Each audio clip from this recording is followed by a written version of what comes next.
Inside the towering marble chamber of the UN Security Council, history did not whisper, it held its breath. The atmosphere was thick, not with words, but with centuries of unspoken power, exploitation, and resistance that now sat quietly between two men who had never met, yet were destined to clash.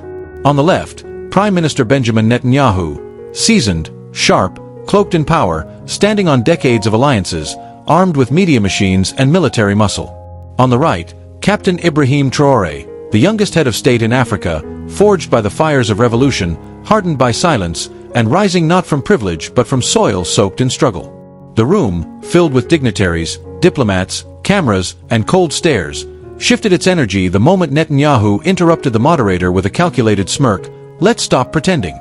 This man isn't a leader. He's a symbol. And symbols crack under pressure. A low ripple of laughter followed from Netanyahu's delegation, disrespect disguised as diplomacy. But Traoré didn't flinch. No blink, no movement, just stillness, the kind that speaks louder than words. When he finally stood, time slowed. No paper in hand. No speechwriter behind him. Just him, a folder bearing the seal of Burkina Faso, and a truth the world wasn't prepared to hear. "You call me a symbol," he began, voice steady and deliberate, "and maybe I am. But I'm a symbol your drones, your dollars, and your diplomacy could not destroy." Silence. Heavy, loaded silence. "You've had decades," he continued, "to turn my continent into your private chessboard. You've moved pieces.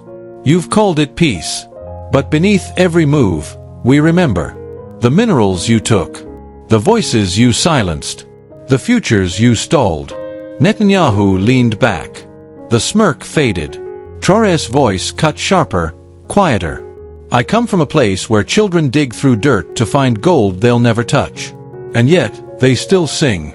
That makes me more dangerous than you'll ever understand." The moderator tried to interrupt. "Mr. President, perhaps we—" "Let him hear it," Traoré said, eyes locked now with Netanyahu. "You call me a symbol. But I'm the symbol you couldn't kill. And every time you mock me, underestimate me, that symbol grows stronger." The chamber went still. Eyes wide. Pens frozen. Cameras zoomed in as if history itself had just sat down in the room. In the control booth, one operator whispered, "Did we just witness the shift of an era?" Outside, headlines exploded before Traoré even sat back down. Inside a private suite, Netanyahu paced furiously. Who trained him? No one speaks like that without coaching. But the aide replied, "Sir, he had no notes, no teleprompter. He wrote it himself." Netanyahu's face went cold. Because what shook him wasn't the speech.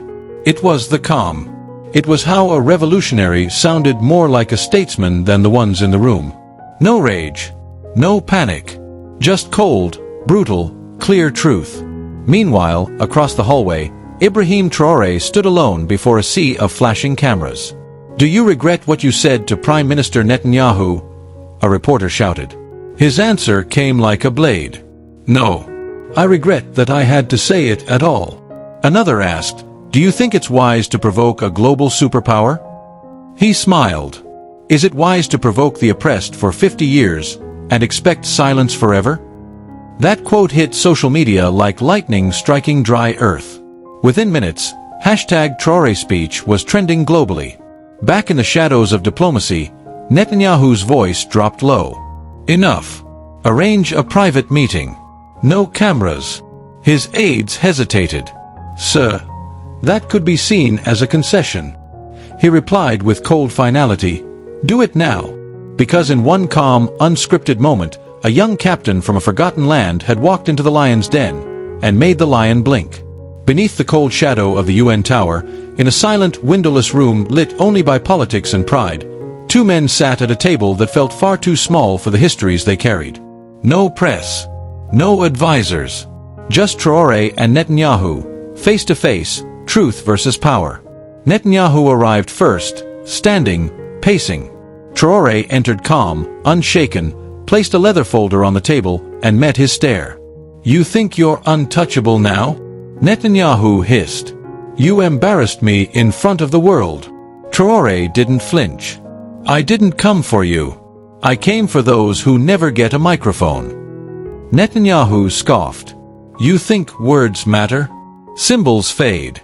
Real power doesn't. Traoré leaned in, voice like iron, and real power is when you no longer need permission to speak the truth. A subtle clench of Netanyahu's fist said more than words. They both knew this wasn't dialogue.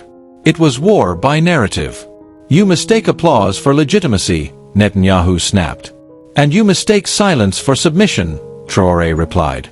The air pulsed with tension. Diplomacy had left the room. You've gained attention, Netanyahu pressed on. But you'll be forgotten. A minor figure from a forgotten country. Traoré's voice remained steel. My country isn't forgotten. It's been silenced. There's a difference. Netanyahu changed tactics, tone sharpening.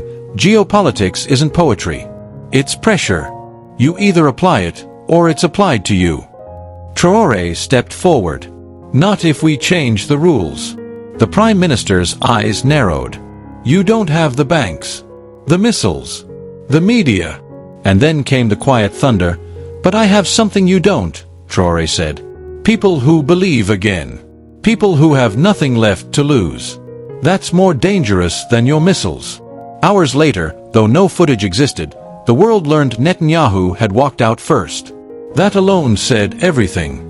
Western media scrambled for spin. African airwaves erupted in pride. He didn't bow, a farmer in Ouagadougou said on live radio. Social media exploded. Memes declared him not a symbol, a storm. Netanyahu's office went into damage control, calling him reckless. But every insult added to Traoré's fire. Even in Israel, dissent stirred, some asking, if he's insignificant, why are we so afraid? The next morning, Traoré received an invitation to speak behind closed doors at the Council on Foreign Relations in Manhattan. Elites, economists, diplomats, a room not built for men like him. His advisors warned, they want to contain you.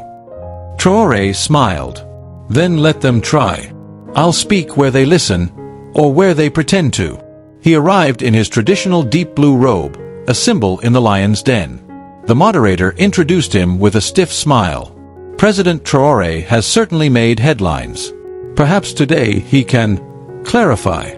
Polite laughter. Traoré approached the mic, paused, and then began to speak, not to be liked, but to be heard.